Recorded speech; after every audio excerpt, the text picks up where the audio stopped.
क्या नोटबंदी सिर्फ काले धन के खिलाफ कदम था या इसके पीछे छुपा हुआ था एक बहुत बड़ा सीक्रेट मिशन? क्या सच में अतीक अहमद और पाकिस्तान के बीच कोई कनेक्शन था? और क्या इसी वजह से अजीत डोभाल ने नरेंद्र मोदी को नोटबंदी की सलाह दी थी? आज हम खोलेंगे इस रहस्य की पूरी कहानी। नमस्कार, आप देख रहे हैं सूरज द रॉक्स और आज का वीडियो एक ऐसे मुद्दे पर है जिसने पूरे देश को हिला कर रख दिया।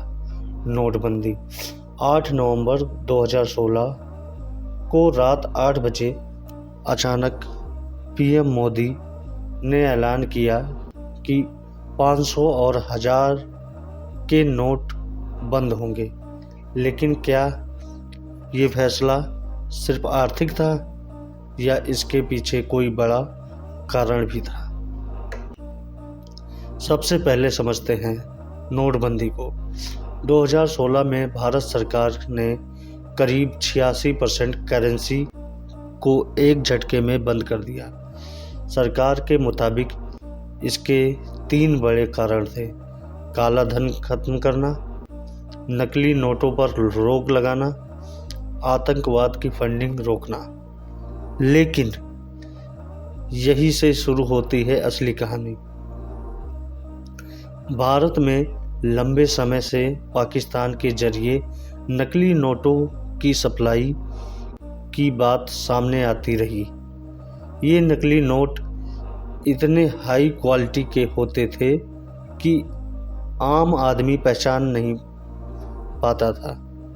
इन पैसों का इस्तेमाल होता था आतंकवादी गतिविधियों में, दंगों को भड़काने के लिए और देश की अर्थव्यवस्था को कमज़ोर करने के लिए।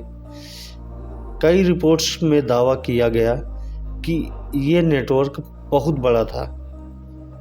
अब बात करते हैं अतीक अहमद की। अतीक अहमद एक बड़ा नाम था अपराध की दुनिया में। उस पर कई गंभीर आरोप थे: हत्या, अपहरण और गैंग ऑपरेशन चलाने के। कुछ मीडिया रिपोर्ट्स और चर्चाओं में भी कहा गया अंडरवर्ल्ड और कुछ आतंकी नेटवर्क के बीच कनेक्शन हो सकते हैं। हालांकि ध्यान रखना ज़रूरी है, इन दावों की पूरी तरह आधिकारिक पुष्टि हर केस में नहीं हुई है, लेकिन इन खबरों ने लोगों के बीच एक बड़ा सवाल ज़रूर खड़ा कर दिया। अब आते हैं सबसे अहम हिस्से पर। क्या अजीत डोभाल ने नोटबंदी की सलाह दी थी?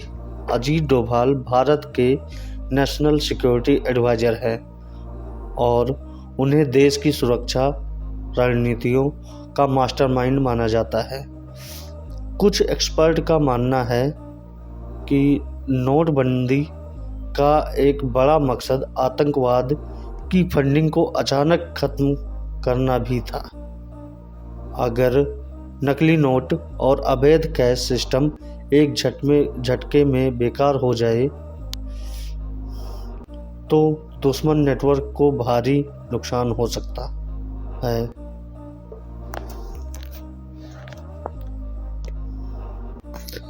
यही कारण है कि कुछ लोग इसे सर्जिकल स्ट्राइक ऑन कैश भी कहते हैं।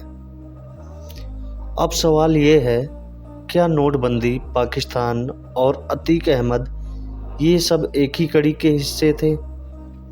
सच ये है कि सरकार ने आधिकारिक तौर पर नोटबंदी को आर्थिक और सुरक्षा कारणों से जोड़ा, लेकिन किसी एक व्यक्ति या गैंग के साथ सीधे लिंक की पुष्टि नहीं की गई। इसीलिए ये कहना सिर्फ अतीक अहमद की वजह से नोटबंदी हुई, ये पूरी तरह सही नहीं होगा। लेकिन ये ज़रूर कहा जा सकता है कि देश की सुरक्षा और अवैध नेटवर्क को तोड़ने के लिए ये कदम उठाया गया। तो दोस्तों, नोटबंदी एक ऐसा फैसला था जिसने पूरे देश को प्रभावित किया। इसके पीछे कई कारण थे, आर्थिक भी और सुरक्षा से जुड़े भी। लेकिन सोशल मीडिया पर चल रही हर कहानी पूरी तरह सच नहीं होती। हमें हमेशा फैक्ट और अफवाह में फ़र्क समझना चाहिए। आप क्या सोचते हैं?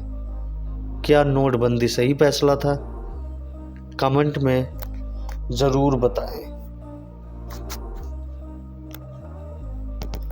अगर आपको ये वीडियो पसंद आए तो लाइक करें, शेयर करें और चैनल को सब्सक्राइब करना ना भूलें।